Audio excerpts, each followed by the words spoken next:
This episode is brought to you by Maui Nui Venison, wildly delicious venison. Maui Nui is one of my favorite things on the entire planet. It has been for quite a while. I've been eating Maui Nui venison for now the past 3+ years, and there's no going back. My pantry and freezers are full of it. I restock every month. Why would I do this? One, if I combine Maui Nui venison with even a little exercise, I drop body fat unbelievably quickly.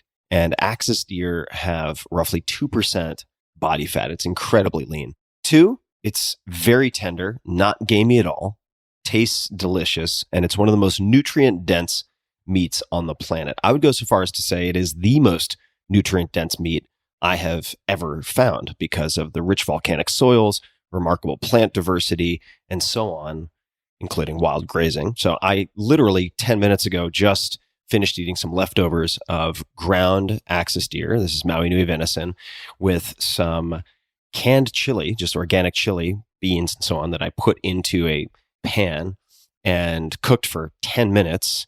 And I would rather eat that than a $500 meal in New York City. Honestly, it makes me happier on a deep level to eat this, and it makes me healthier on a fundamental level. So number three, ethically, I feel great about Maui Nui protein. Axis deer are an invasive species on Maui where their population needs to be managed in order to protect vulnerable ecosystems. I think the number that was introduced was perhaps maybe 6 deer in 1959, something like that. And unmanaged, that population could grow to, I think it's 200,000 within the next 20 years. So using stress-free harvesting methods, Maui Nui prevents environmental destruction caused by Axis deer overpopulation, which literally looks like wildfire damage from helicopter.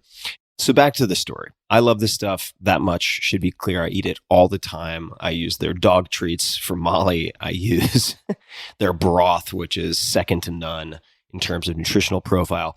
Maui Nui's fresh venison is a nearly daily go-to for me, both as a supplement to my daily diet, that's broth, jerks, snacks, etc. that I mentioned, and through main courses like last night via their fresh meat subscription program.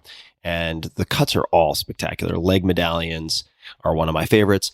I fell in love with this company so much and the husband and wife co-founders behind it that I ended up investing. And that is a huge rarity, especially with this type of company. Remarkably, Maui Nui has now nearly stabilized Maui's Axis deer population. That's been the goal all along, which means the door to one of the most exclusive proteins on the market will soon be closed. The list of people waiting for invitations to become a fresh subscriber is long. That's not BS. That is the case. There's a long wait list, which is why I am very excited to offer you guys, my listeners, Tim Ferriss Show listeners, an exclusive opportunity to bypass the waitlist, to cut the line and get instant access to one of the few remaining subscriptions. You can secure your subscription by visiting mauinuivenison.com/Tim. That's Maui, MAUI, NUI, Nui, venison.com/Tim. You need to have the /Tim to bypass the line. If you're already on the wait list and you go to this link, you will get immediate access. So mauinuivenison.com. Maui Nui must stop offering subscriptions at only 8,000 subscribers when the Axis deer population will have reached equilibrium. So you must act fast to grab one of the remaining spots. So subscribe today at mauinuivenison.com/Tim. One more time, that's mauinuivenison.com/Tim, and the race goes to the swift. This episode is brought to you by 8 Sleep. My God, am I in love with 8 Sleep. Good sleep is the ultimate game changer. More than 30% of Americans struggle with sleep, and I'm a member of that sad group. Temperature is one of the main causes of poor sleep, and heat has always been my nemesis. I've suffered for decades, tossing and turning, throwing blankets off, putting them back on, and repeating ad nauseum. But now I am falling asleep in record time, faster than ever. Why? Because I'm using a simple device called the Pod Pro Cover by 8 Sleep. It's the easiest and fastest way to sleep at the perfect temperature. It pairs dynamic cooling and heating with biometric tracking to offer the most advanced but most user-friendly solution on the market. I polled all of you guys on social media about the best tools for sleep, enhancing sleep, and 8 Sleep was by far and away the crowd favorite. I mean, people were just raving fans of this. So I used it, and here we are. Add the Pod Pro cover to your current mattress and start sleeping as cool as 55 degrees Fahrenheit or as hot as 110 degrees Fahrenheit. It also splits your bed in half, so your partner can choose a totally different temperature. My girlfriend runs hot all the time. She doesn't need cooling. She loves the heat, and we can have our own bespoke temperatures on either side, which is exactly what we're doing. Now, for me, and for many people, the result, 8 Sleep users fall asleep up to 32% faster, reduce sleep interruptions by up to 40%, and get more restful sleep overall. I can personally attest to this because I track it in all sorts of ways. It's the total solution for enhanced recovery, so you can take on the next day feeling refreshed. And good news, 8 Sleep has launched the next generation of the pod. The new Pod 3 enables more accurate sleep and health tracking with twice the number of sensors. It's just a smoother, better experience that delivers you the best sleep on earth. At least that has been true for me. Simply add this to your existing mattress and you're all set. It is not magic, but sometimes it does feel like it. It just works. So go to 8sleep.com/Tim and save $250 on the pod cover. That's 8sleep.com/Tim, all spelled out EIGHT, 8sleep.com/Tim. 8sleep currently ships within the US, Canada, the UK, select countries in the EU, and Australia. You can also find the link in this episode's description. Optimal minimalism. At this altitude, I can run flat out for a half mile before my hands start shaking. Can I ask you a personal question? Now would seem an appropriate time. What if I did the opposite? I'm a cybernetic organism, living tissue over a metal endoskeleton. Tim Ferriss Show. Hello, boys and girls, ladies and germs. This is Tim Ferriss. Welcome to another episode of The Tim Ferriss Show, where it is usually my job to deconstruct world-class performers to tease out their routines, habits, etc., that you can apply to your own life and lives. This episode is something different.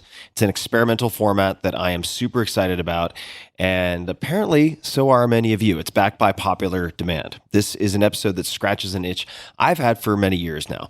I'm not always able to listen to every great podcast episode out there, even when they are by some of my closest friends. To answer that predicament, I decided to ask them, many of my friends, to send a top segment from their own podcasts that I could listen to and, more importantly, also share with you, my dear listeners. My team edited them together, and here we are. This episode is a compilation of roughly 15 to 30-minute clips from some of the best podcasters and also best interviewees in the world, and certainly some of my favorites. At the beginning of each clip, you will hear an intro from the host and where to find their work and podcast. At the end, I'll also share one or two of my favorite clips from episodes of The Tim Ferriss Show. You can view this episode as a buffet, and I strongly suggest that you check out the shows included. If you like my podcast, you will very likely enjoy the featured shows in this episode. For the full list of the guests featured today, see the episode's description, or as usual, head to tim.blog/podcast for all the details. And before you go, do you like this format? Please let me know on Twitter at tferriss, TFERRISS, and also mention /CC at Team Tim Ferriss if you remember. Without further ado, please enjoy. Greetings, friends. I'm Tara Brach, and I've been teaching meditation primarily from the Buddhist tradition for about 45 years, and I spent about 20 of those years as a clinical psychologist. I'm also author of several books, including Radical Acceptance and Trusting the Gold. My weekly podcast of talks and guided meditations, which goes by my name, draws on Buddhism, psychology, and science, and we explore everything from how to work with self-judgments, fears, trauma, losses, to how to resolve conflicts and increase intimacy with each other, to how, in these times of such global trauma and dividedness, we can be part of a larger societal healing. And in the deepest way, the weekly talks are guides to realizing who we are beyond the story of a separate and often deficient self, realizing the love and the creativity and awareness that expresses our true nature. In addition to the podcast, I lead a mindfulness teacher training program with my colleague Jack Cornfield that has thousands of participants from over 50 countries, all dedicated to teaching others the practices of mindfulness and compassion. So friends, I hope you'll visit my website. It's tarabrach.com to find information about all my offerings, including an upcoming introductory course to meditation, links to the books, and you'll find hundreds of free talks and guided meditations and other resources. Namaste. Greetings, friends. A good number of years ago now, the Dalai Lama was interviewed by Network News, and the inquiry was really about happiness, because that was the subject of his latest book. And they asked him a question, which was, what was your happiest moment in memory? And his response, he first gave that kind of now classic mischievous look, and his response was, I think now. I've always loved that story because, for many listening, being present here and now is not a new idea. And yet, as we know, often it's mostly an idea. We're usually on our way somewhere. We're usually checking things off the list.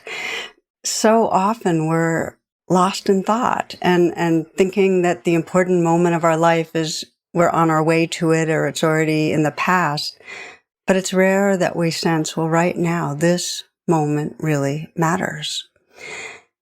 The gift of meditation, of training in presence, is that it really allows our body and mind to be in the same place at the same time. It allows us to arrive in the one place where love and happiness and creativity and healing, freedom, all is possible. So our inquiry really is what takes us from presence. And if we begin to look, we're in a trance of thinking most of the time.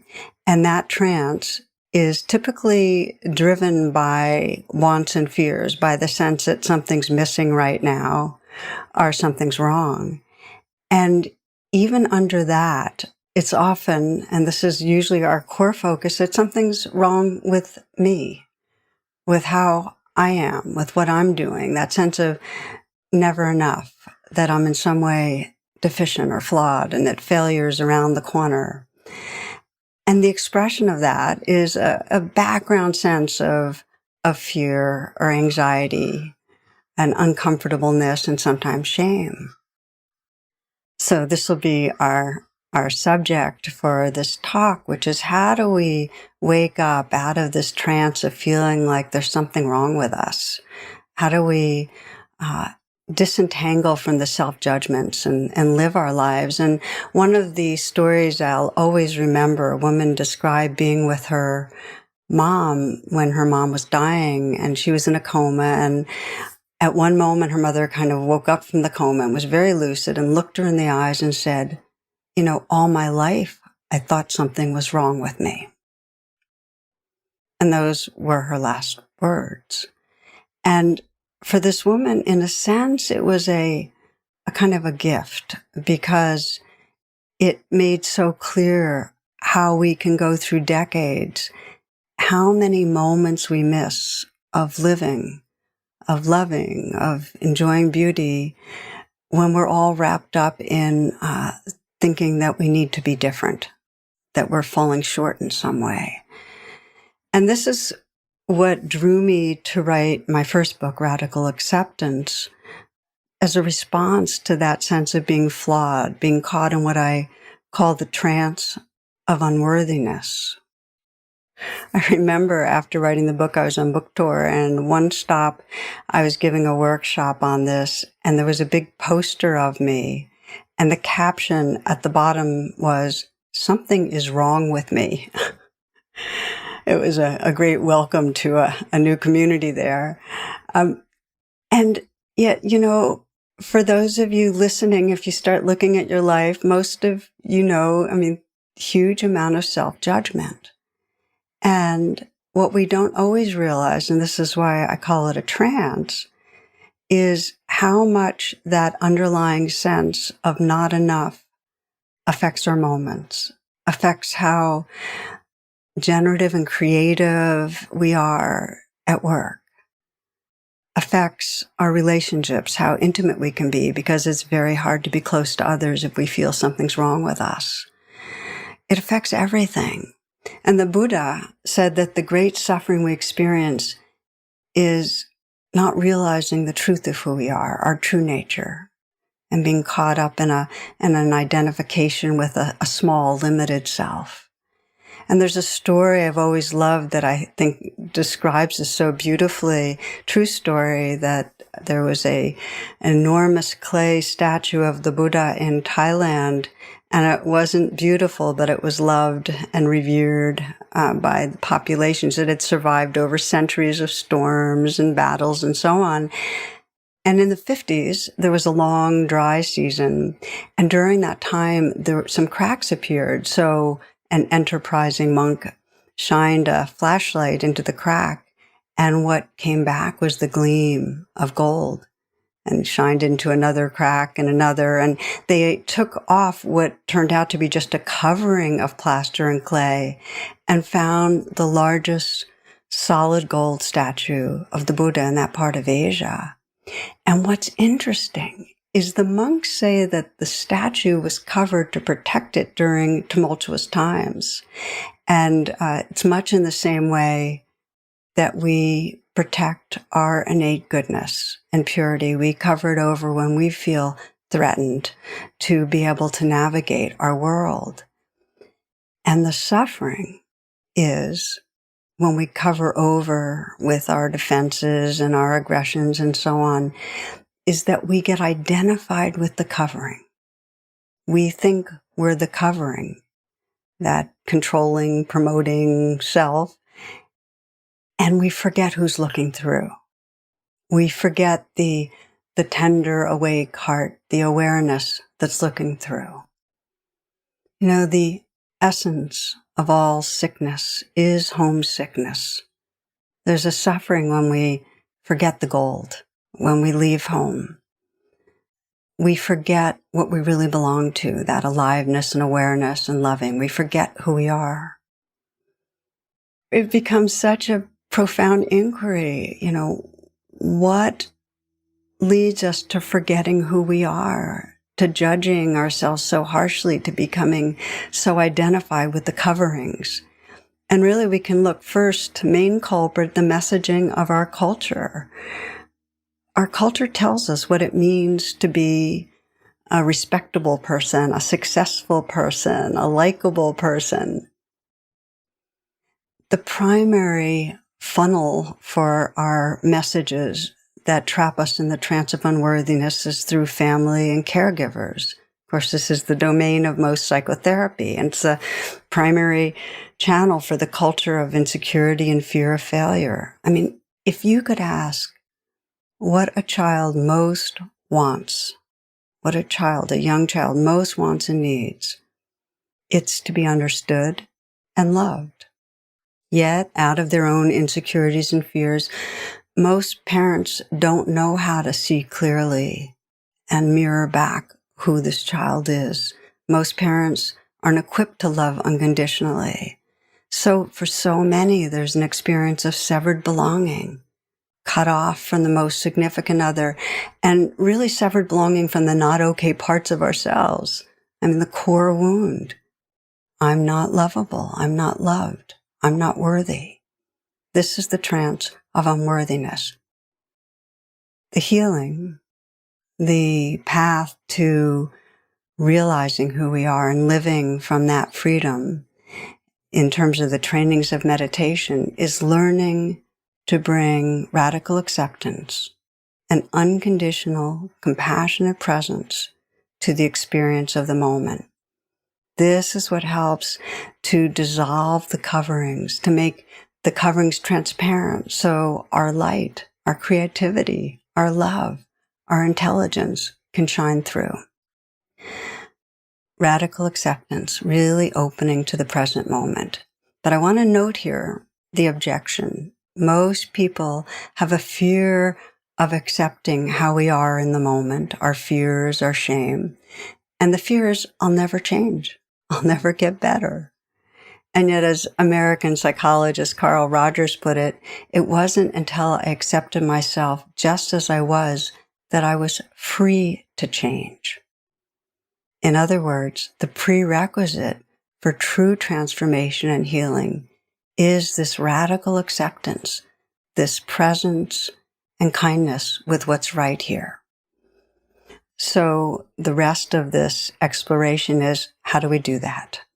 And what I'd like to do here is introduce a practice, a meditation that weaves together mindfulness, a mindful presence with self-compassion that can really free our hearts, that can wake us up from the coverings and allow us to rest and express the gold of who we are. And the meditation is called the RAIN meditation. I know many are familiar with it. RAIN's an acronym for recognize, allow, investigate, and nurture. Recognize meaning see what's here. Okay, fear. Just name it. Name it. Allow. Allow it to be here. Not to fight it, not to judge it, just let be. Investigate.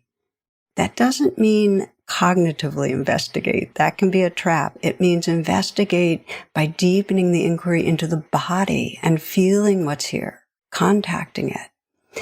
And then nurture, the last part of RAIN, is to bring kindness to what we find. When we do that, we experience what's called after the RAIN, which means we start opening to our natural being, to the gold that's here, to the awareness and love that was here but covered over. RAIN allows us to change very deep-rooted patterning.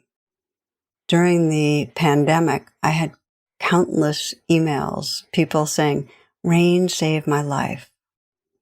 And I really understood what they meant. It's had such an impact on me.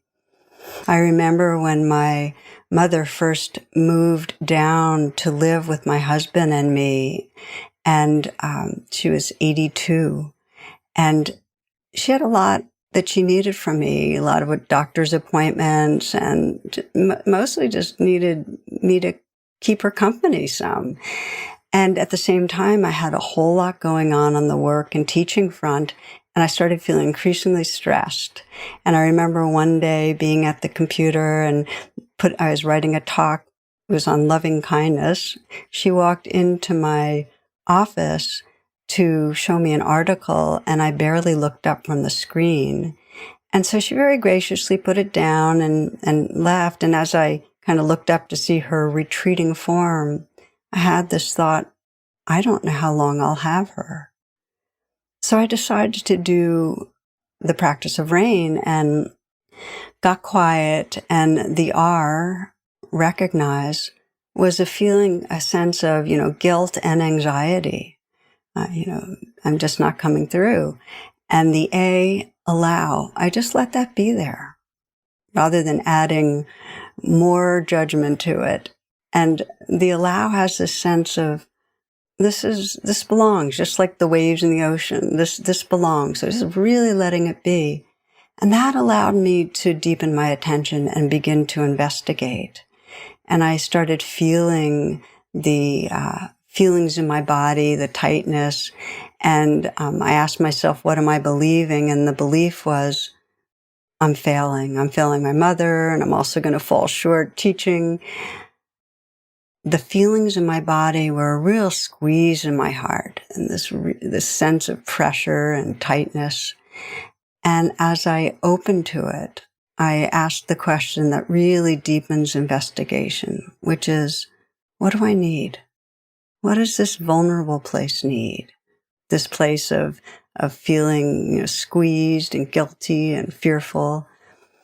And what I got was, I just need to trust. I need to trust my love. I need to trust my goodness, my heart, And so I put my hand on my heart, and this is a part of nurturing. It makes it even more powerful.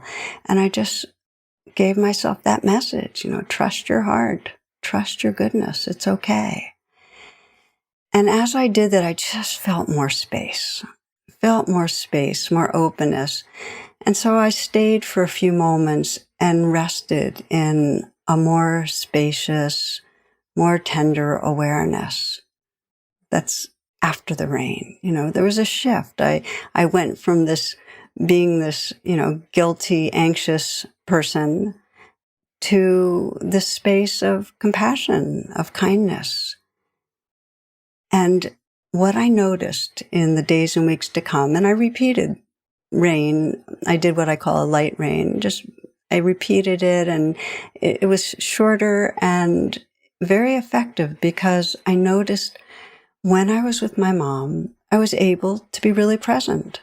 I was able to really be with her and enjoy our big salads for dinner and our walks by the river. And when she died, it was a few years later, 3 or 4 years later,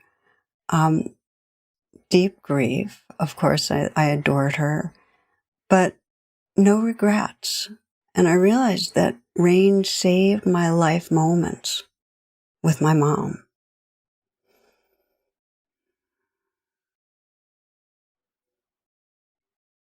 When I did the rain practice, I put my hand on my heart, I gave myself a message, and that's often a beautiful way of self-compassion, to give ourselves a message that will bring some comfort and healing.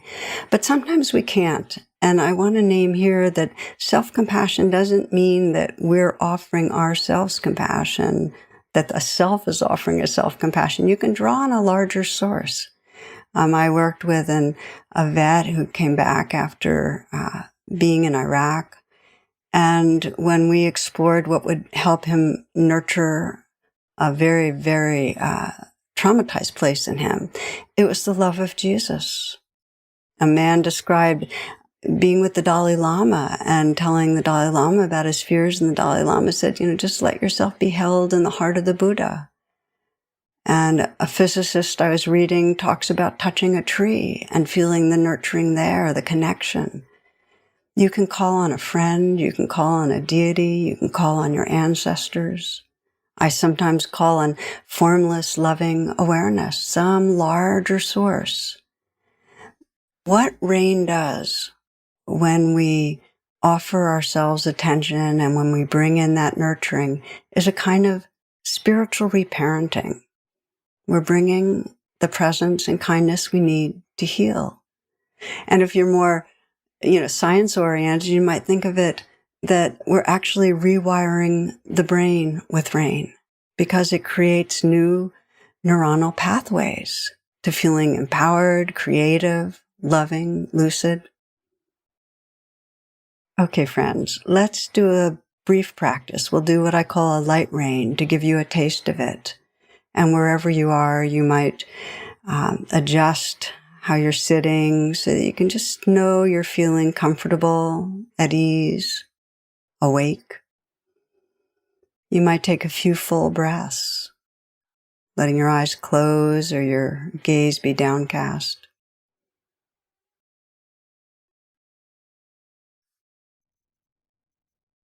And you might bring to mind a situation in your life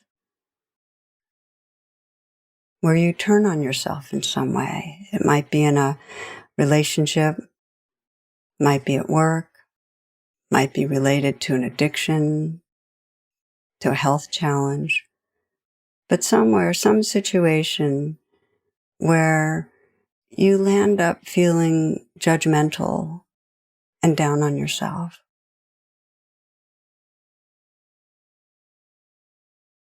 Let yourself go to the most triggering moment of that.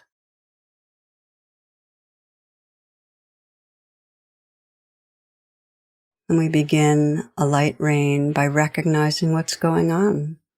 And you might just mentally whisper the word that most captures what's going on. It might be judgment, shame, embarrassment, fear, anxiety, anger.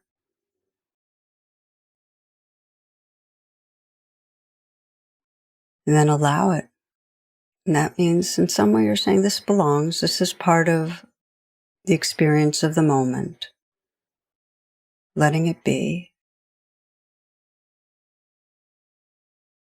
And beginning to investigate it. What am I believing when this is going on? Am I believing that I'm failing? That I'm flawed? That I'm creating pain for myself or for another?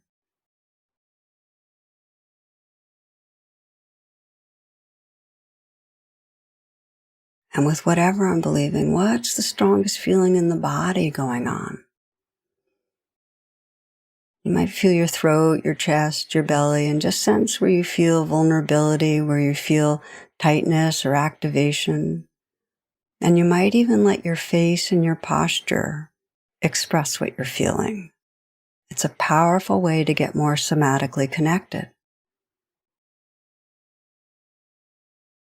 You continue to investigate and feel right into the center of the vulnerability. And ask yourself, what do I need? How does this part want me to be with it? And explore nurturing. You might put your hand on your heart, especially if you've never done it. Vary the touch so it expresses kindness. And just send some message inward that you think might be healing. Could be, I care about this suffering. Or trust your heart, trust your goodness. Or I'm here and I'm not leaving. Or it's okay, you're enough. Whatever you sense will bring some healing, and you can have it come from an outside source. A friend, a grandparent, your dog, the trees, a deity, formless, loving awareness. Let that energy of kindness move through your hand right into your heart to wherever you feel vulnerable.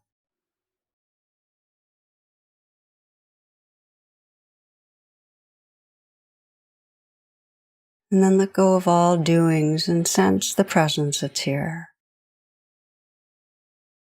Sense the shift from a flawed self to the awakeness, the awareness, the tenderness, noticing the gold.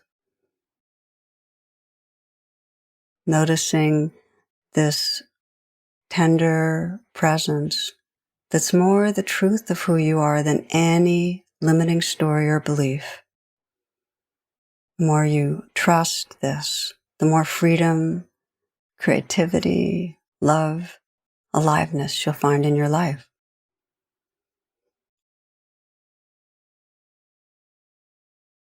And take a few full breaths.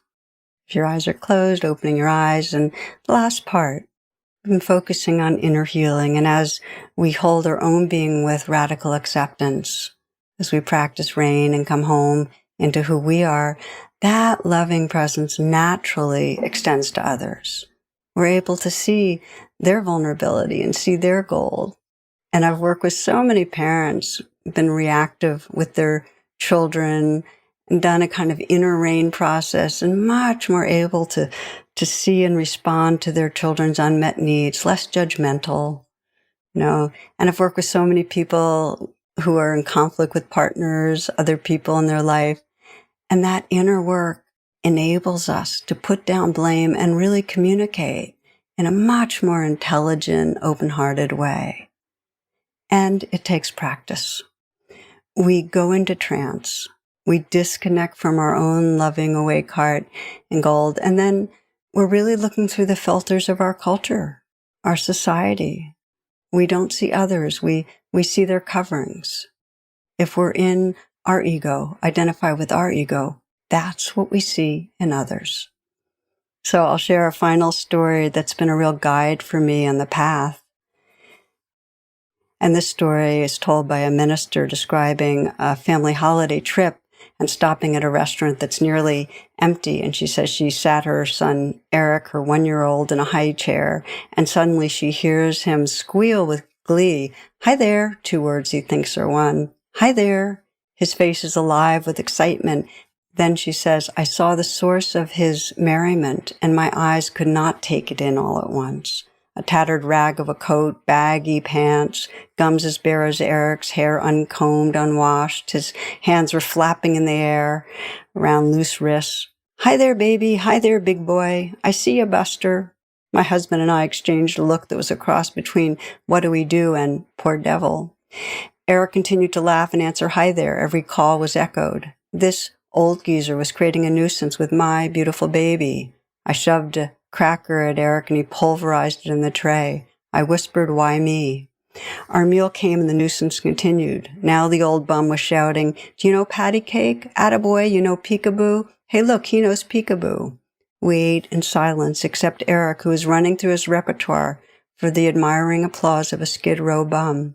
We had enough. Dennis went to pay the check, imploring me to get Eric and meet me in the parking lot. I trundled Eric out of the high chair and looked toward the exit. The old man sat poised and waiting, his chair directly between me and the door. Lord, just let me out of here before he speaks to me or Eric. I headed toward the door. It soon became apparent that both the Lord and Eric had other plans. As I drew closer to the man, Eric had his eyes riveted to his best friend and leaned far over my arm, reaching with both arms in a baby pick-me-up position. In a split second of balancing my baby and turning to counter his weight, I came eye to eye with the old man. Eric was lunging for him, arms spread wide. The bum's eyes both asked and implored, would you let me hold your baby? There was no need for me to answer since Eric propelled himself from my arms to the man's. Suddenly, a very old man and a very young baby were involved in a love relationship. Eric laid his tiny head upon the man's ragged shoulder. The man's eyes closed, and I saw tears hover beneath his lashes. His aged hands, full of grime and pain and hard labor, gently, so gently, cradled my baby's bottom and stroked his back. I stood awestruck. The old man rocked and cradled Eric in his arms for a moment, and then his eyes opened and set squarely on mine. He said in a firm, commanding voice, you take care of this baby. Somehow I managed I will from a throat that contained a stone. He pried Eric from his chest, unwillingly, longingly, as though he was in pain.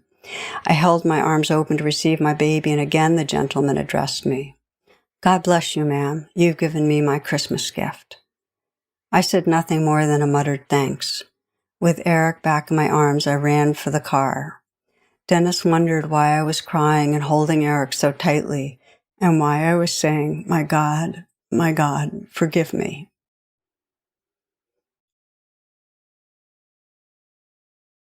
I've shared this story many times, and each time it feels like a wake-up. You know, we think society's thoughts. We forget to look past the coverings towards the human heart. And in our current world, friends, where there's so much dividedness and trauma, seeing others as different, as bad, as inferior, creates such violence. There's so much trance. One of the great gifts we bring to the world is the dedication to see the gold in ourselves and in each other. And that's the meaning of namaste. I see the sacred in you.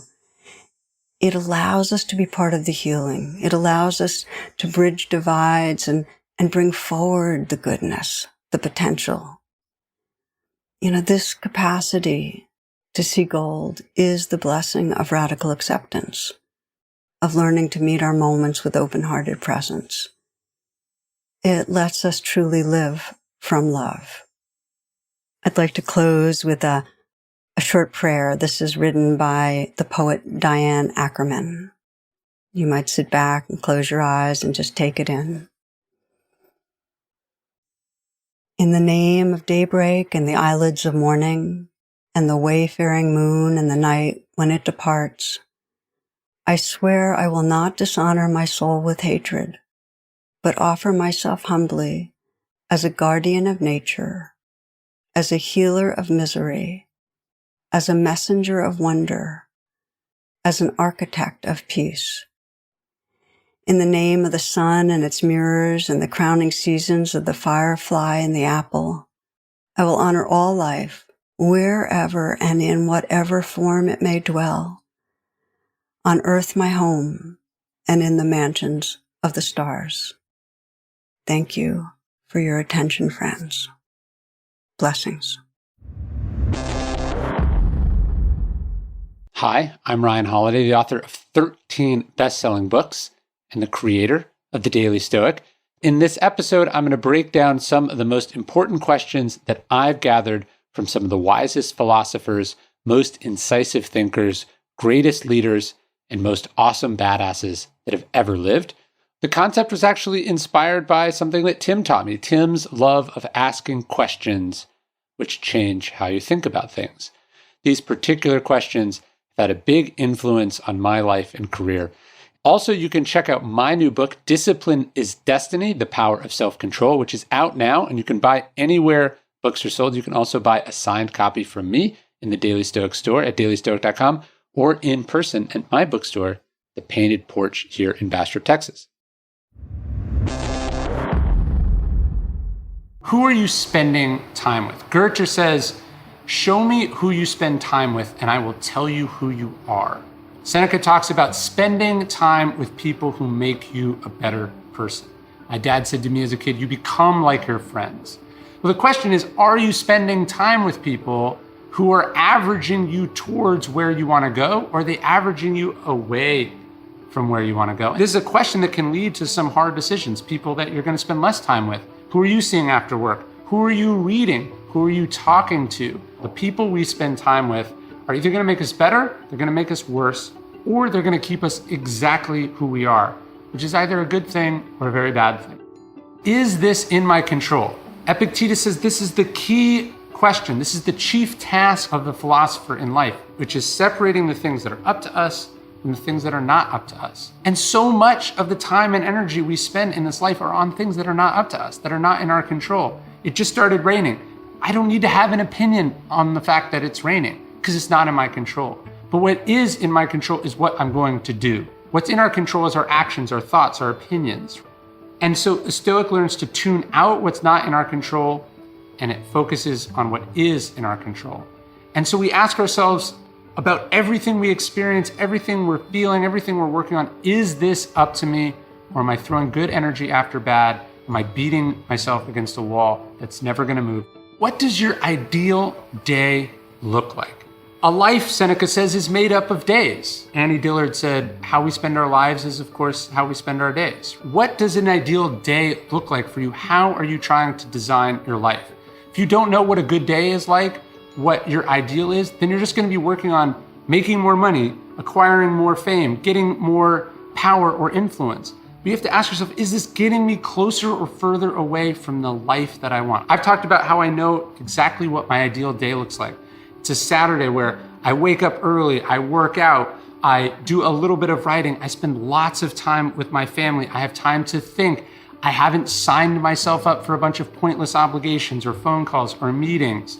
I spend time outdoors, I'm connected, I'm present. And so I have to look at each opportunity then that comes along any day and ask myself, is it getting me closer or further away from the kind of life I want to lead and the kind of person that I want to be? To be or to do, this is a key question. It comes to us from the great strategist John Boyd, who, as he mentored young men and women in the Pentagon, would see that you kind of can go down two paths in life. There's the person who wants to look important, that wants to achieve a high rank, that wants to be in the newspapers or on TV. And then there's the person who wants to quietly get things done.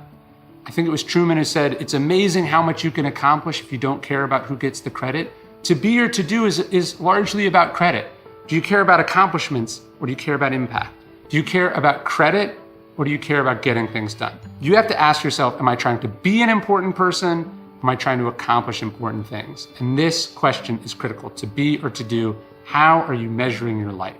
Hillel said, if I am not for me, who is? And then he said, if I am only for me, who am I? This, I think, is related to the idea of to be or to do. What's motivating you? Is it external accomplishments or is it making a difference in this world? Yes, you have to fight for yourself. You have to stand up for yourself or you get walked all over. But if all you care about is protecting yourself, if all you care about is attention, who are you? I think about someone like George Marshall, who accomplishes so much, and perhaps his greatest accomplishment is turning down the command at Normandy. He didn't want his personal feelings to be taken into account. Again, to be or to do, but also, who am I for and who am I? Yes, he fought really hard to get where he was, to make a difference. But then he also knew that ego didn't matter in the end. What mattered is the team effort. There's a great expression I heard that says, if you play for the name on the front of the jersey, they'll remember the name on the back. What am I missing by choosing to worry or be afraid? One of my favorite books is The Gift of Fear by Gavin de Becker. And he says, when you worry, ask yourself, what am I choosing not to see right now? Right? We only have so much in the way of cognitive resources or time or emotional energy. How are you going to spend it? And then often by being anxious, by being worried, by taking things personally, by being afraid, we're taking our eye off the ball. And so I want you to see those emotions not just as unpleasant, but actively destructive, because they are. Stuff's gonna happen in life that makes us emotional, but we have to realize that we're only compounding that by acting on those emotions. Are you doing your job? This is a key question. When Sean Payton was suspended from the NFL for a year, he put up a big picture of himself in the Saints facility and 3 words. It said, do your job. This is a thing, I think it comes from Bill Belichick. But the idea is that everyone has a job in every moment. Sometimes that's a little job, sometimes it's a big job. But everyone has to know their job in an organization, in life. You gotta ask yourself, are you doing it? I think in the end, we end up focusing on everyone else's job than our own because it's easier than doing our own. And that's why I like this question so much. Are you doing your job? And if you aren't, why not? And if you are, good, keep doing it. What is the most important thing to you? What do you actually value? If you don't know what's important, how do you know that you're putting it first? And so to me, all the other questions of life come after you have asked and answered what the most important thing to you is in life. If you told me I could sell 10 times as many books, but it'd come at the expense of my marriage or my relationship with my kids, I'd say, screw that, right? Because I know the most important thing to me is how those things are in balance with each other. Yes, my work is important, but it's not the most important thing. You know, Seneca talks about this idea of euthymia. He says, knowing the path that you're on and not being distracted by the paths of the people whose crisscross yours. He says, especially the people who are hopelessly lost. When you know what's important, when you know what you value, when you know where you're going, it makes it easy for you to ignore what doesn't matter and focus on what does matter. Who is this for? This is a question as a creator you always have to know. Who are you making this for? I talk to so many entrepreneurs, business people, creatives who have no idea. They're just making stuff. They just hope it will find an audience. They go, oh, this is a book for smart people. You have to know who you're making this for. You have to know your audience. You have to know the market. You have to know human beings. This is why empathy is so important. Who are you making this for? Who are they? Where are they? What do they want? You have to know who this is for. So I always ask myself, whether they're making a video or putting out a tweet or writing a book, screw your hunches. Who is this for? Who are they? Does this actually matter? Right? So many of the things we're upset about that we hold on to, that we focus on, they don't matter. Not to you, to anyone at all. They just don't matter. Marcus Aurelius says, ask yourself in every moment, is this essential? This is because most of what we do and say is not essential. He says, when you eliminate the inessential, you get the double benefit of doing the essential things better. Stephen Colbert loses his father and several siblings in a plane crash as a young man. And he said what he took out of this was a question from his mother. She said, can you look at this in the light of eternity? Does this matter in the big picture, right? Because so many of the things we trivially get upset about that we focus on, in moments of crisis, we get real clarity about and we realize they didn't matter at all. People matter. Your loved ones matter. Doing your best matters. Everything else is irrelevant. And yet, that's where we focus so much of our time and energy. Will this be a live time or dead time? That's something Robert Greene asked me when I was thinking about becoming a writer. I had like a year to kill before I could go do it. And he said, what's this year going to be for you? Is it going to be a live time or dead time for you? Are you going to use every second, or are you going to sit around and be passive and wait? That came flooding back to me in the pandemic when we went into lockdown. Is this going to be a lifetime or dead time? What am I going to have to show for this? Whether it's 2 weeks or 2 months or 2 years, what am I going to have to show for this period? A lifetime. Treat every moment like a lifetime, because while you have it, you're alive. But after it's gone, it's dead. Now is now. Can you use this time? What can you use it for? If you always choose a lifetime, then you're always getting better. Then you're always moving forward. You're not wasting time. Seneca says, it's not that life is short, it's that we waste a lot of it.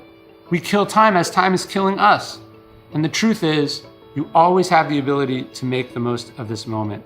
So often we choose not to because we don't ask ourselves this question. Is this who I want to be? Is this representative of the person that I see myself as, that I am trying to become? Or am I giving into my lower self here? Am I taking a shortcut here? Am I doing something that the person that I see myself as wouldn't do? Cheryl Strayed says, you're becoming who you're going to be, so you might as well not be an asshole. When you do things, you have to ask yourself, is this representative of my character, of my priorities, of my values, of what I said is important to me? If the answer is no, you have to not do it. How we do anything is how we do everything. So you have to ask yourself this question, is this who I want to be? Every interaction, every situation, big or small, because it adds up in the way that nothing else can. If I could give you one more question, a last question, a bonus question, if you will. It comes to us from Viktor Frankl, who survives the Holocaust. He writes the amazing book, Man's Search for Meaning. He says, we ask, what is the meaning of life? But he says, actually, it is life that is asking us that question, and it's our actions, it's our decisions that provide the answer. Meaning is something we create from our actions, from our decisions, from our choices, from who we choose to be. These are the kinds of questions that if you ask often enough, you will provide, as Viktor Frankl says, the kinds of answers that make you who you're capable of becoming. Just a quick thanks to one of our sponsors, and we'll be right back to the show. This episode is brought to you by Athletic Greens. I get asked all the time what I would take if I could only take one supplement. The answer is invariably AG1 by Athletic Greens. If you're traveling, if you're just busy, if you're not sure if your meals are where they should be, it covers your bases. With approximately 75 vitamins, minerals, and whole food sourced ingredients, you'll be hard-pressed to find a more nutrient-dense formula on the market. It has a multivitamin, multi-mineral greens complex, probiotics and prebiotics for gut health, an immunity formula, digestive enzymes, and adaptogens. You get the idea. Right now, Athletic Greens is giving my audience a special offer on top of their all-in-one formula, which is a free vitamin D supplement and 5 free travel packs with your first subscription purchase. Many of us are deficient in vitamin D. I've found that true for myself, which is usually produced in our bodies from sun exposure. So adding a vitamin D supplement to your daily routine is a great option for additional immune support. Support your immunity, gut health, and energy by visiting athleticgreens.com/Tim. You'll receive up to a year's supply of vitamin D and 5 free travel packs with your subscription. Again, that's athleticgreens.com/Tim. What follows is a clip from my interview with the incredible Maria Popova. So who is Maria? Maria Popova. You can find her on Twitter at BrainPicker, on Instagram at Maria Popova, Popova, is a reader and a writer who writes about what she reads. This is all a huge understatement. Her website is The Marginalian, formerly known as Brain Pickings, and it is included in the Library of Congress Permanent Web Archive of Culturally Valuable Materials. She is the author also of Figuring and the editor of A Velocity of Being, subtitle Letters to a Young Reader. You can find The Marginalian at themarginalian.org. For 15 years, it has remained free and ad-free and alive thanks to patronage from readers. I am one of her loyal readers. Her work is incredibly insightful, incredibly prolific. I don't know how she does it. And if this labor of love of Maria's has made your life more livable in the past year or the past decade, consider a one-time or loyal donation to The Marginalian. Your support makes a difference, and I want to see Maria, as do millions of people, continue her amazing work for many, many years to come. Please enjoy. Your schedule. So I've read of your schedule, but I'd love to hear the current iteration of that. It seems like you've had a fairly you have a fairly regimented schedule, which would make sense if you were putting the number of hours into reading and writing that you do. So what does your current day look like? Well, I'll answer this with a caveat. The one thing I have struggled with or tried to solve for myself in the last few years, couple of years maybe, is this sort of really delicate balance between productivity and presence, and especially in a culture that seems to measure our worth or our merit or our value through our efficiency and our earnings and our ability to perform certain tasks, as opposed to just the fulfillment we feel in our own lives and the presence that we take in the day-to-day. And that's something that's become more and more apparent to me. So I'm a little bit reluctant to discuss routine as some sort of holy grail of creative process, because it's just really, it's a crutch. I mean, routines and rituals help us not feel like this overwhelming messiness of just day-to-day life would consume us. It's a control mechanism, but that's not all there is. And if anything, it should be in the service of something greater, which is being present with one's own life. So with that in mind, my day is very predictable. I get up in the morning, I meditate for between 15 to 25 minutes before I do anything else. What time do you wake up, typically? Exactly 8 hours after I've gone to bed, so it varies. Okay. I'm a huge proponent of sleep. I think when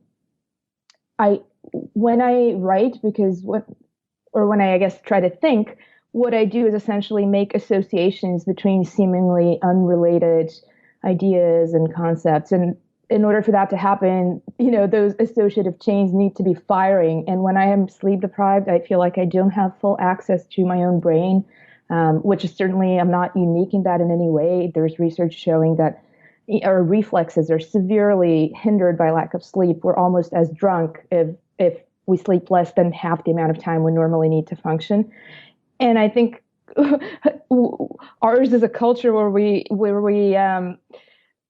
wear our ability to get by on very little sleep as a kind of badge of honor that bespeaks work ethic or toughness or whatever it is. But really, it's a total profound failure of priorities and of self-respect. And I try to sort of enact that in my own life by being very disciplined about my sleep, at least as disciplined as I am about my work, because the latter is a product of the capacities, cultivated by the former. So in any case, so I get up 8 hours after I have gone to bed. I meditate.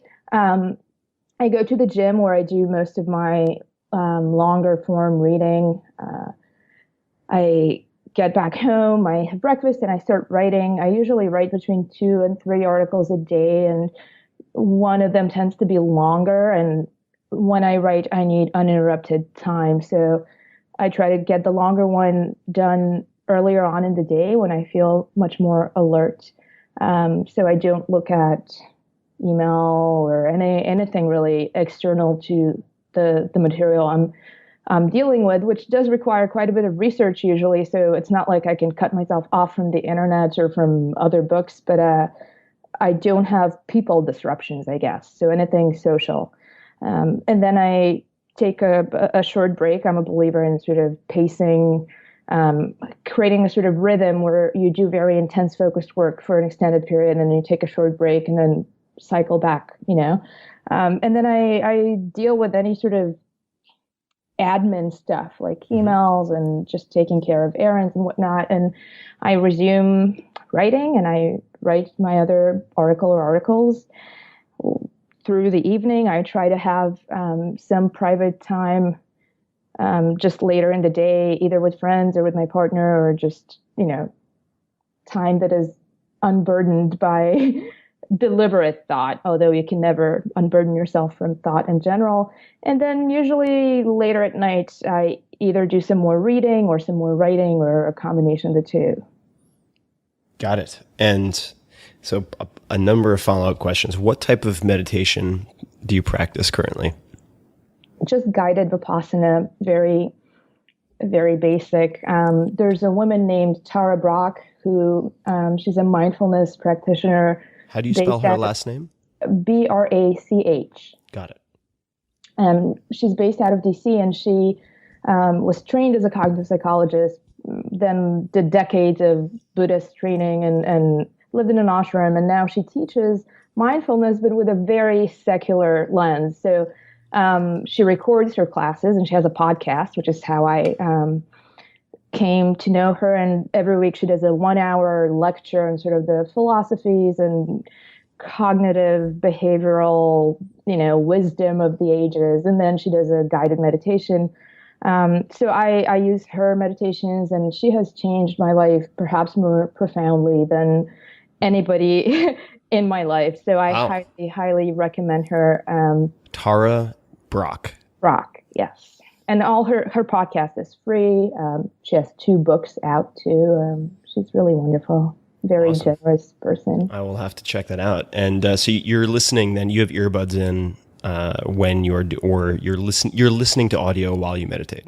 Yes. Got it. And it's interestingly, I mean, she puts one out every week, but I've been using the exact same one from the summer of 2010. It's just one that I like and feel familiar with, and it sort of helps me get into the rhythm. So every day I listen to the exact Summer 2010. How does that start? How would people recognize it? How does the audio I think the off? title it sounds cheesy, but it is not cheesy. I think it's called Smile Meditation. And I'm sure she has repeated it in various forms through the years in other recordings. It just happens to be the one that I, have on. And on my broken 3G iPhone without any internet or cell service, which I just use as an iPod, and that's on it.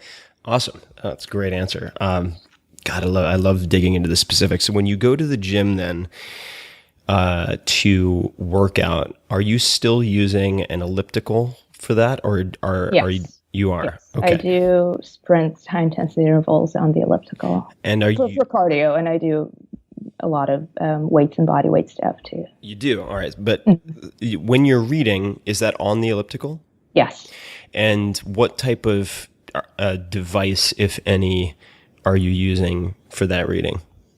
Well, I prefer electronic, so I use the Kindle app on the iPad or any PDF viewer because I read a lot of archival stuff. But the challenge, of course, is that because I read so many older books that are out of print, let alone having digital versions, that's not always possible. In case it's rarely possible unless I'm writing about something fairly new. And so in that case, I just go there with my big tome and my sticky notes and pens and Sharpies and various annotation analog devices, and I just do that. Cool. All right. So that leads perfectly into the next question, which is, what does your note-taking system look like? And how do you take notes? So for instance, you're really good at using excerpts or quotations, pull quotes. And I found myself asking as I was reading this, like, how are you gathering all of this so that you can use it later? So what does your note-taking system look like when you sit, in the case of digital and in the case of hard copy? So with digital, it's very simple. I just highlight passages and I write myself little notes underneath each that have acronyms that I use frequently for certain topics or shorthand that I have developed for myself.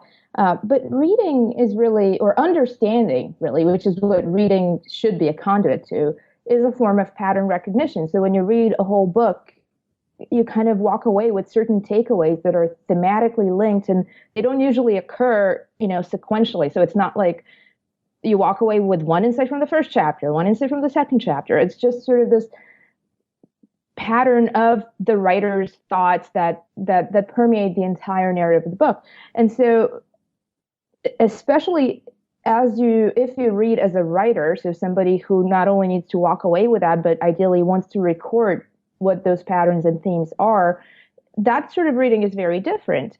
And so what I end up doing with analog books in particular, and I've sort of hacked some systems of doing it electronically, but they're imperfect, is on the very last page of each book, which is blank usually, right before the end cover, I create an alternate index. So I basically list out, as I'm reading, the topics and ideas that seem to be important and recurring in that volume.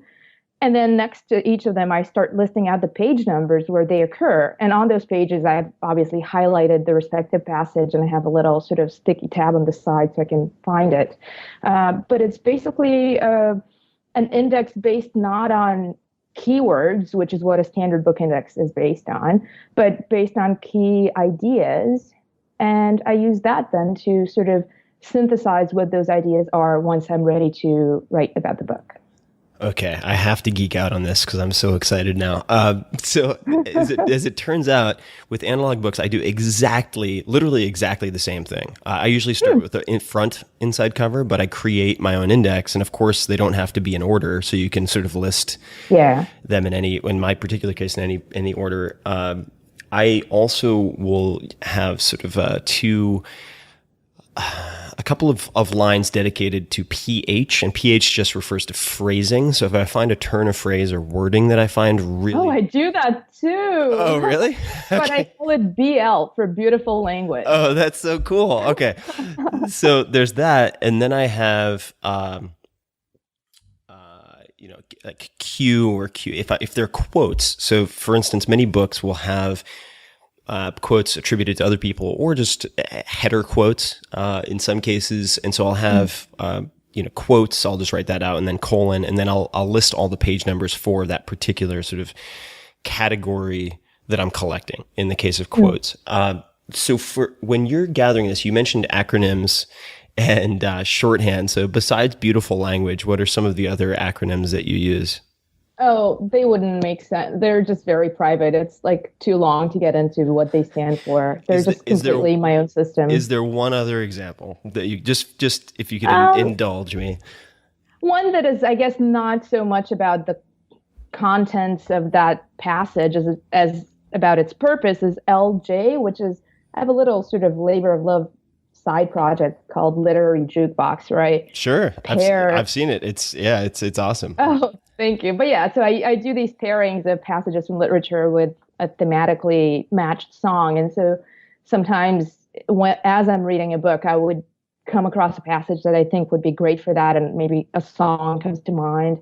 And so I would put LJ next to it. But I want to go back to what you said about the external quotes, I guess, the author quoting another work. Mm-hmm. I think those are actually really important. And that goes back to your question about how I find what to read. And I mark those types of things. So for the annotations that are specific to that particular book, all of my sticky tab notes are on the side of the pages. But when there's an external quote, something referencing another work, I put a tab at the very top with the letter F, which stands for find, if I am not familiar with the work, or just no letter if I just want to flag a quote from something else that I know of. And I think that's actually very important because the phenomenon itself, not my annotations of it, because literature is really, and I say this all the time, it is the original internet. So all of those references and citations and allusions, even, they're essentially hyperlinks that author placed to another work. And that way, if you follow those, you go into this magnificent rabbit hole where you start out with something that you're already enjoying and liking, but follow these tangential references to other works that perhaps you would not have come across that way, directly. And in a way, it's a way to push oneself out of the filter bubble in a very incremental way. And I've often found amazing older books that were, 5 or 6 hyperlink references removed from something I was reading, which led me to something else, which led me to something else, which led me to this great other thing. So I think that's kind of a beautiful practice.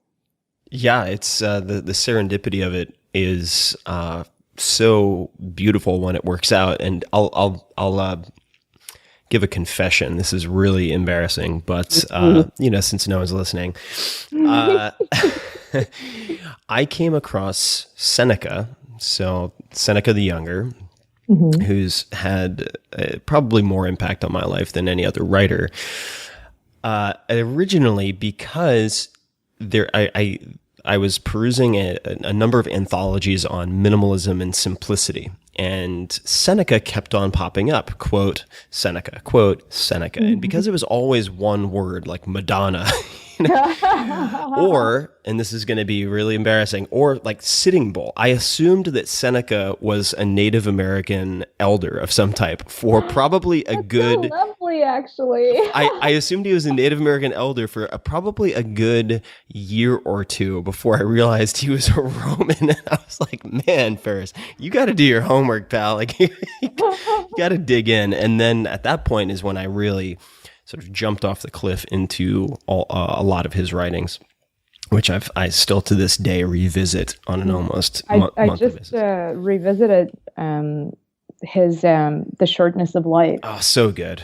Which is perhaps the best manifesto, and I hate this modern word, sort of buzzword, but I use it intentionally. So the best manifesto for our current struggle with this very notion of, productivity versus presence, and how much are we really mistaking the doing for the being, and it's amazing that somebody wrote this millennia ago, before there was internet, before there was the things we call distractions today, and yet he writes about the exact same things, just in a different form.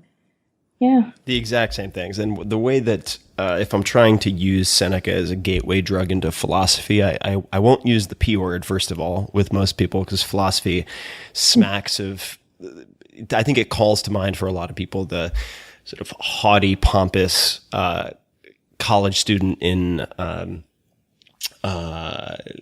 Goodwill Hunting in the bar scene who's like reciting, Shakespeare without giving any type of See, credit. I completely disagree. I agree with the notion that those are its connotations today and people have a resistance, but I think that's all the more reason to use it heavily and to use it intelligently and to reclaim it and to get people to understand that philosophy, whatever form it takes, is the only way to figure out how to live.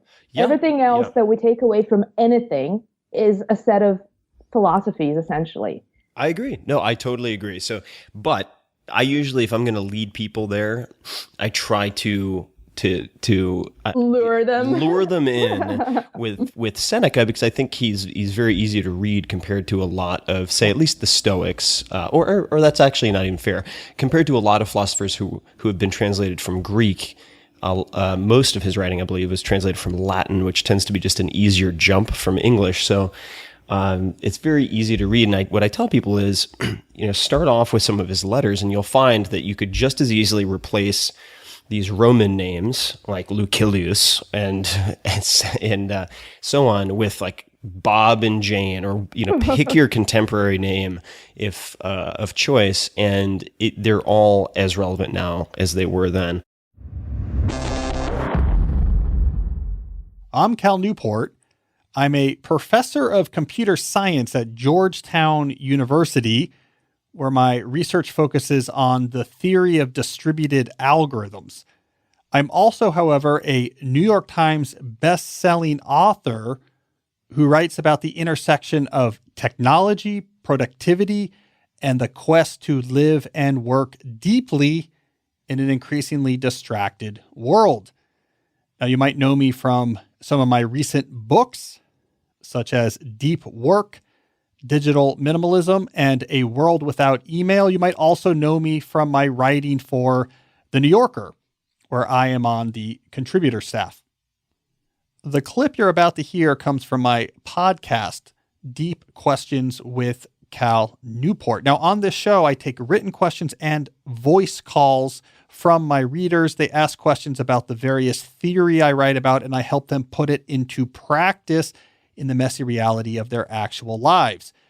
If you like what you hear, you can subscribe to the podcast Deep Questions with Cal Newport on all of the standard podcast platforms.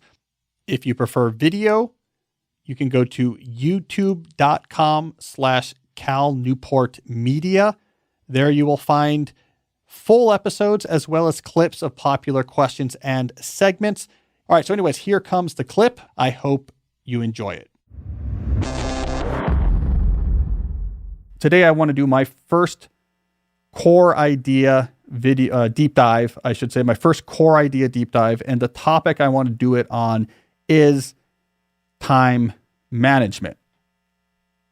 So my goal here is to give a brief summary of my thinking about time management. And what that's going to consist of is, let me define for you what I mean by time management. Let me give you the 3 principles. In my writing and on this podcast, we always talk about that any good time management system should probably satisfy. And then I will briefly talk through my particular system, which we can think of as one example of a time management system that satisfies these principles. So you can do something else, but so you see what a real fully fledged time management system that satisfies these principles look like. And then I'm going to have a bonus 4th principle I want to talk about that debatably is not really about time management. It lives right outside time management, but it's related. So I'm going to talk about that briefly at the end. So that is my agenda for this core idea discussion on time management. So let's start. What do I mean by time management? For me, at least in the context of this discussion, I'm thinking about work. So time management in work. The way you deal with your time outside of work is a little bit different. And so I'm going to put that aside. And in the context of work, I'm going to define time management to be whatever philosophy, process, systems, or rules that you deploy to make decisions about what you're going to do right now with your time. How do you figure out it's 12:26 on a Friday? What do I do next? In the end, that's what a time management system is, a way to help you answer that question in as useful a manner as possible. Now, everyone who works has some sort of time management system they're using. If you don't know what it's called, if you can't tell me the details of it, if you've never thought about that, it's just a really bad one probably. But you still have one. One way or the other, you're making these decisions. So the question is just, how do we want to make these decisions? What is going to work better? So I'm going to give you the 3 properties I think any good time management system should have. I love alliteration. Longtime listeners of the podcast know this. I love C's in my alliteration, as longtime listeners of this podcast know. So I named the 3 key properties here with 3 C's: capture, configure, control. Let's talk about these each briefly in the abstract, and I'll tell you about my system that satisfies these. Number 1, capture. I believe a good professional time management system needs to have some place in which you store all the information that's important to making decisions about what you need to be doing and what you should be doing. That is trusted. It's a place that you are going to look at. Things that go in there will not be forgotten. These ideas get out of your head and into a system, so you're not wasting brain cycles on trying to remember or keep fresh stuff that you need to do. Now, in the context of tasks, we can give credit to this idea to David Allen. So David Allen, in his seminal post-computer time management book, and I mean that very specifically because, as I've written about before, time management goes through big evolution. So post-computers, computer networks, and email, time management went through a big revolution, and David Allen was there at the beginning. He had this idea of full capture, where he said all of your tasks should be in a trusted system that you review regularly, not in your head. He actually adapted that idea from a previous business thinker named Dean Acheson, unrelated to President Truman, Secretary of State, same name, different person, who had first developed, I believe, in the 1970s, this notion of full capture, and David Allen expanded it. So that's really the core of this. And David Allen's articulation of full capture said, don't waste mental energy remembering things. Have it in a system so your brain can be clear to actually focus on working. This also reduces a lot of stress because your brain gets stressed when it's worried about forgetting things you need to do. I generalize capture, though, beyond what Allen talks about.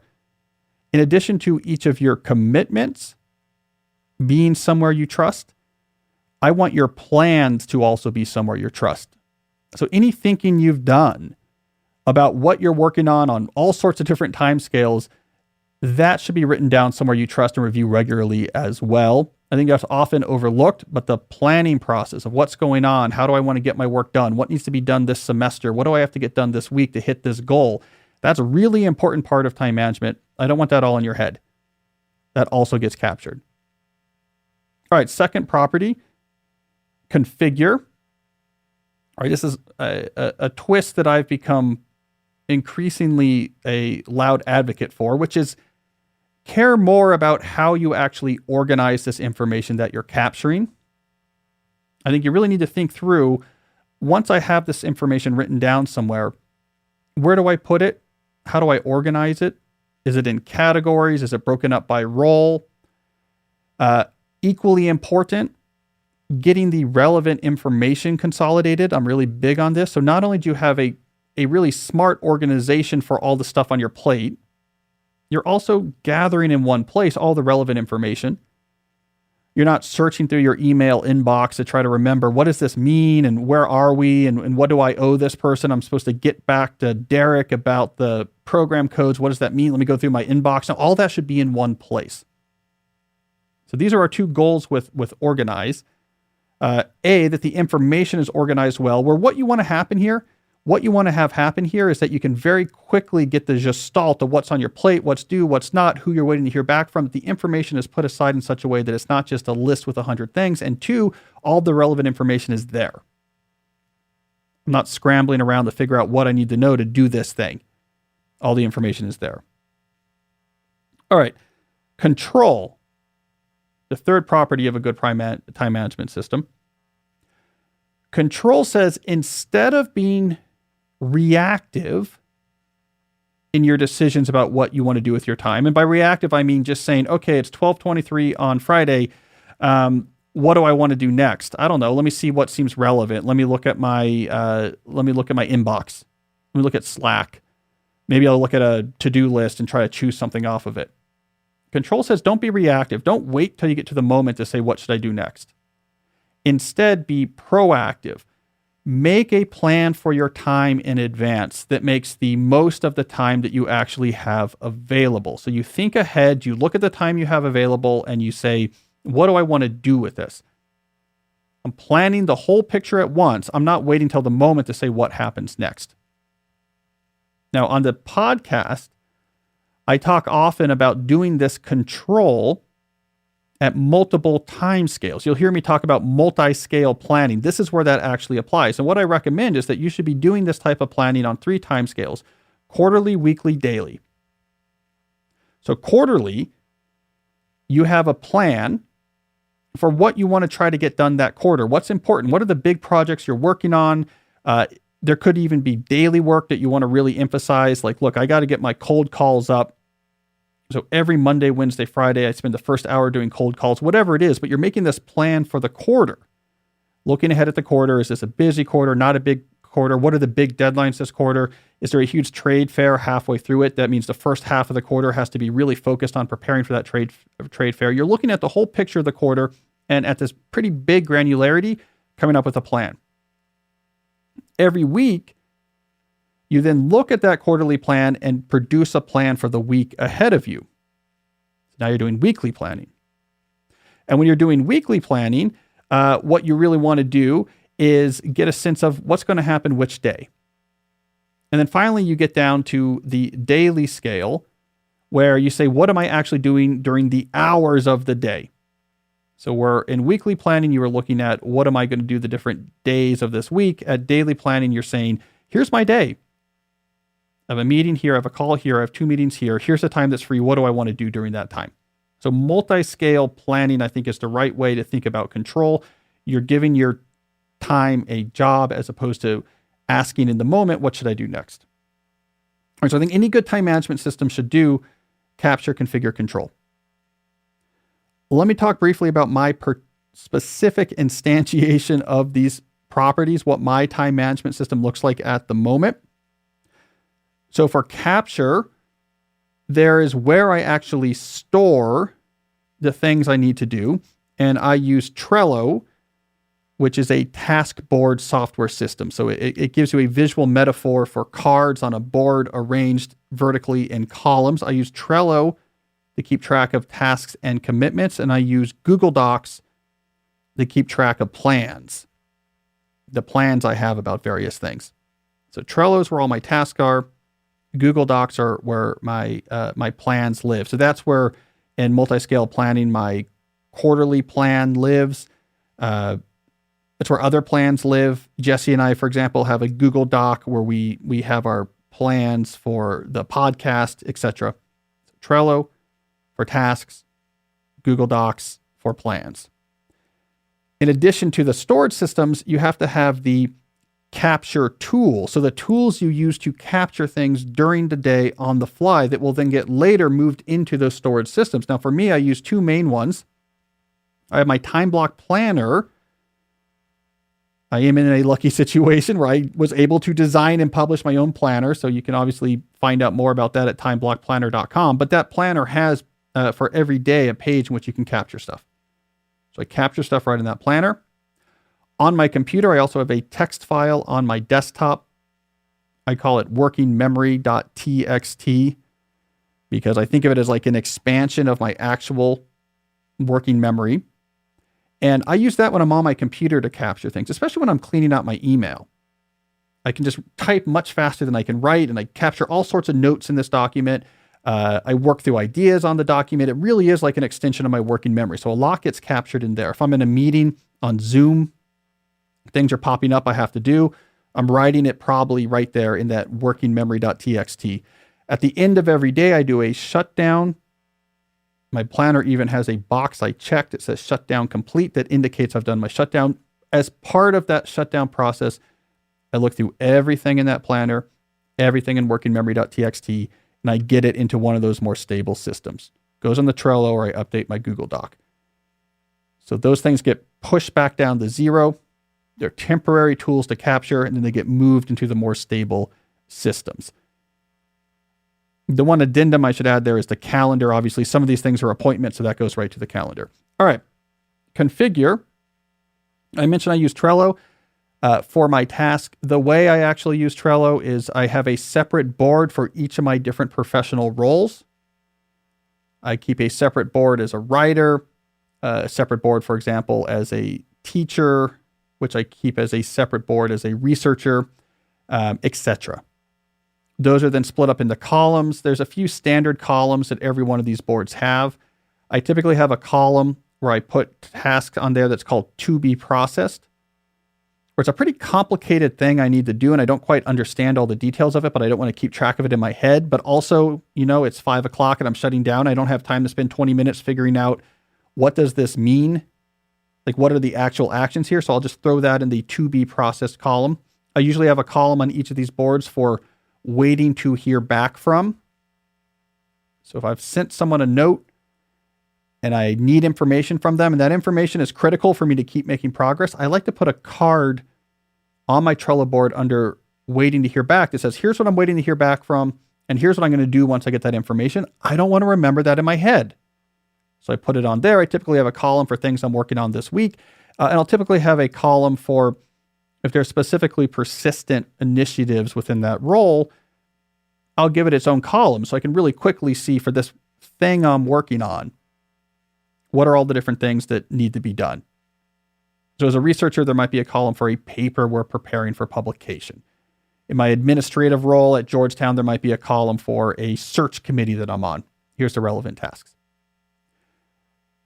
The time that I really get into and clean this up and look at it and move things around and check in on it is when I do my weekly plan. So once a week, as part of my commitment to configure, I really go through these systems and I update it. Once a week, when I'm building my weekly plan, is also when I'm reviewing the Google Docs that capture these other types of plans that are going on and update them and remind myself what's on them. So the weekly scale is when I'm really getting my hands dirty. Throughout the week, I'm just throwing stuff into here at the end of each day, but each week I really go in and clean things up. All right, finally is control. I already talked about multi-scale planning. I think is the best way to do control. You could do it other ways, but I do, for me, it's semester instead of quarterly, but semester, weekly, daily planning. Semester plans in a Google Doc. Weekly plan, I actually type it up in a text document and print it out. And I keep it with me in the back of my time block planner. So that's how, and then I'll update it and reprint it as I need to throughout the week. And then for my daily plan, I'm time blocking, like I talked about. Here's my day. Let me block off everything on my calendar. Here's the time that remains. What do I want to do during that time? Well, let me look at my weekly plan to remind myself of what my big picture plan is for this day. And then I'm blocking off actual hours of time and saying, here's what I'm doing here. Here's what I'm doing there. And I fill in all that information. I do that right in my time block planner, but you can do this in any type of notebook. There's a whole video at my site, timeblockplanner.com, that walks through the details of how time blocking works. So that is how I do the daily piece. You put those all together. There's my commitment to control. All right, so stepping back, capture, configure, control. You do those three things, you're going to be making smart decisions about what you want to be doing with your time professionally. Now, I know people get concerned. They say, well, I might be injecting too much structure into my life, and this is going to make my work life more rigid, and I'll be less creative. I call nonsense in all of that. Just because you're in control of everything doesn't mean you need to schedule every 7 minutes of your time like a crazy person. I mean, you can, when you're in control of your time, you can now start to make decisions like Thursday afternoon, starting at 12, I want to do no work. I'm going to go to the woods and just think about this problem I'm working on. When you're doing capture, configure, control, you could do that with confidence because you know what's on your plate. You've cleared out that time. You know things aren't being forgotten. You made sure that you had time on Wednesday to catch up on things people need to hear about on Thursday. Because you're in control, you can aim that control at more breaks, more free time, more creativity, less stress. You can significantly, like a lot of my listeners do, reduce the amount of time it takes for you to get your normal workload done. And because you're in complete control of things, move it into certain days and keep whole days free to basically do phantom part-time jobs. There's a lot you can do that makes your life more interesting and creative and less stressful once you have an intentional way of making these decisions about what do I want to do next with my time. All right, now I promised you a bonus property that arguably has to do with time management. Arguably it's something different, so I'll just mention it briefly. And that is constrain. So circling this whole idea is how you figure out what gets on your plate to be managed in the first place and how you actually manage that work. Now, I'm just going to plant the seed here because this is a bigger conversation, but we need to be very careful about how we decide what we say yes to and what we say no to. We would really like to avoid the situation where we have so much work on our plate that, yeah, we can control it and be organized about it, but we still don't have enough time to get it done. We want to avoid that situation. So having clear rules in place about how do I decide what I let on my plate, that's really important. Processes is the second thing that I think is really important when it comes to constraining. Figuring out, how do I want to do this work? The stuff I let on my plate, can I put a process in place that will reduce the footprint this has on my schedule? There's a lot of different things this can mean. And again, because we're just seed planting here, I'm just going to very briefly skim the surface, but there may be automation you're doing here. You know what? We have to produce this same client report every week. I don't want to just send emails back and forth and kind of figure it out at the last minute. Here is our process for doing it. And you figure out a whole process that's the same thing. The same things happen at the same times every week. You can rely on it. You've taken that burden off of your planning system to have to figure out from scratch. For small questions and back and forth, you might push that all towards office hours. 3 days a week for 1 hour, well publicized. I'm in my office. Zoom is on. Come to that office hours if you have a small question for me. Come to that office hours if there's a little bit of information you need. Come to that office hours if there's something we can figure out in 2 minutes of back and forth. And when people bother you with an email or Slack, like, hey, what are we doing again about this? Or can you explain to me again what this thing means? Just say, yeah, come to my office hours. These type of processes are all about reducing what it is that you actually do have to manage with your capture, configure, control system. You want to simplify that, simplify what's on your plate, simplify how the things that are on your plate are executed. The easier you can make the planning version of yourself's job, the better you're going to do at your actual job. All right, so let me summarize it there. That is my thinking on this core idea of time management. Hey guys, this is Tim again. Just a few more things before you take off. Number one, this is 5 Bullet Friday. Do you want to get a short email from me? Would you enjoy getting a short email from me every Friday that provides a little morsel of fun before the weekend? And 5 Bullet Friday is a very short email where I share the coolest things I've found or that I've been pondering over the week. That could include favorite new albums that I've discovered. It could include gizmos and gadgets and all sorts of weird shit that I've somehow dug up in the world of the esoteric as I do. It could include favorite articles that I've read and that I've shared with my close friends, for instance. And it's very short. It's just a little tiny bite of goodness before you head off for the weekend. So if you want to receive that, check it out. Just go to 4hourworkweek.com. That's 4hourworkweek.com, all spelled out, and just drop in your email and you will get the very next one. And if you sign up, I hope you enjoy it. This episode is brought to you by Maui Nui Venison, wildly delicious venison. Maui Nui is one of my favorite things on the entire planet. It has been for quite a while. I've been eating Maui Nui venison for now the past 3+ years, and there's no going back. My pantry and freezers are full of it. I restock every month. Why would I do this? One, if I combine Maui Nui venison with even a little exercise, I drop body fat unbelievably quickly. And Axis deer have roughly 2% body fat. It's incredibly lean. Two, it's very tender, not gamey at all, tastes delicious, and it's one of the most nutrient-dense meats on the planet. I would go so far as to say it is the most nutrient-dense meat I have ever found because of the rich volcanic soils, remarkable plant diversity, and so on, including wild grazing. So I literally 10 minutes ago just finished eating some leftovers of ground Axis deer. This is Maui Nui venison with some canned chili, just organic chili, beans and so on, that I put into a pan and cooked for 10 minutes.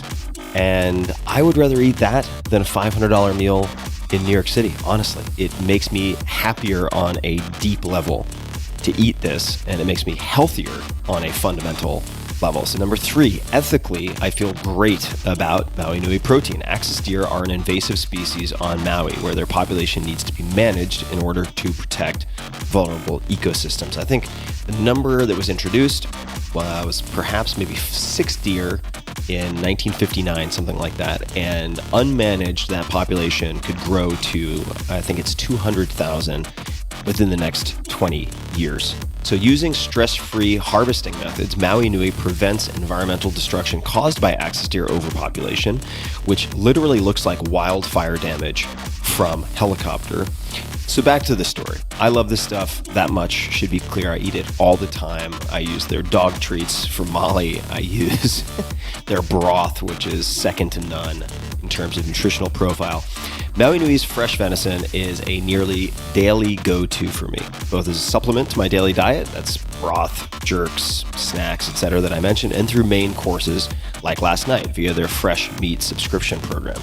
And the cuts are all spectacular. Leg medallions are one of my favorites. I fell in love with this company so much, and the husband and wife co-founders behind it, that I ended up investing. And that is a huge rarity, especially with this type of company. Remarkably, Maui Nui has now nearly stabilized Maui's Axis deer population. That's been the goal all along, which means the door to one of the most exclusive proteins on the market will soon be closed. The list of people waiting for invitations to become a fresh subscriber is long. That's not BS. That is the case. There's a long wait list, which is why I am very excited to offer you guys, my listeners, Tim Ferriss Show listeners, an exclusive opportunity to bypass the wait list, to cut the line and get instant access to one of the few remaining subscriptions. You can secure your subscription by visiting mauinuivenison.com/Tim. That's Maui, MAUI, NUI, Nui, venison.com/Tim. You need to have the /Tim to bypass the line. If you're already on the wait list and you go to this link, you will get immediate access. So mauinuivenison.com. Maui Nui must stop offering subscriptions at only 8,000 subscribers when the Axis deer population will have reached equilibrium. So you must act fast to grab one of the remaining spots. So subscribe today at mauinuivenison.com/Tim. One more time, that's mauinuivenison.com/Tim, and the race goes to the swift. This episode is brought to you by 8 Sleep. My God, am I in love with 8 Sleep. Good sleep is the ultimate game changer. More than 30% of Americans struggle with sleep, and I'm a member of that sad group. Temperature is one of the main causes of poor sleep, and heat has always been my nemesis. I've suffered for decades, tossing and turning, throwing blankets off, putting them back on, and repeating ad nauseum. But now, I am falling asleep in record time, faster than ever. Why? Because I'm using a simple device called the Pod Pro Cover by 8 Sleep. It's the easiest and fastest way to sleep at the perfect temperature. It pairs dynamic cooling and heating with biometric tracking to offer the most advanced but most user-friendly solution on the market. I polled all of you guys on social media about the best tools for sleep, enhancing sleep, and 8 Sleep was by far and away the crowd favorite. I mean, people were just raving fans of this. So I used it, and here we are. Add the Pod Pro cover to your current mattress and start sleeping as cool as 55 degrees Fahrenheit or as hot as 110 degrees Fahrenheit. It also splits your bed in half, so your partner can choose a totally different temperature. My girlfriend runs hot all the time. She doesn't need cooling. She loves the heat, and we can have our own bespoke temperatures on either side, which is exactly what we're doing. Now, for me, and for many people, the result, 8 Sleep users fall asleep up to 32% faster, reduce sleep interruptions by up to 40%, and get more restful sleep overall. I can personally attest to this because I track it in all sorts of ways. It's the total solution for enhanced recovery, so you can take on the next day feeling refreshed. And good news, 8 Sleep has launched the next generation of the Pod. The new Pod 3 enables more accurate sleep and health tracking with twice the number of sensors. It's just a smoother, better experience that delivers you the best sleep on Earth. At least that has been true for me. Simply add this to your existing mattress and you're all set. It is not magic, but sometimes it does feel like it. It just works. So go to 8sleep.com/Tim and save $250 on the pod cover. That's 8sleep.com/Tim, all spelled out EIGHT, 8sleep.com/Tim. 8 Sleep currently ships within the US, Canada, the UK, select countries in the EU, and Australia. You can also find the link in this episode's description.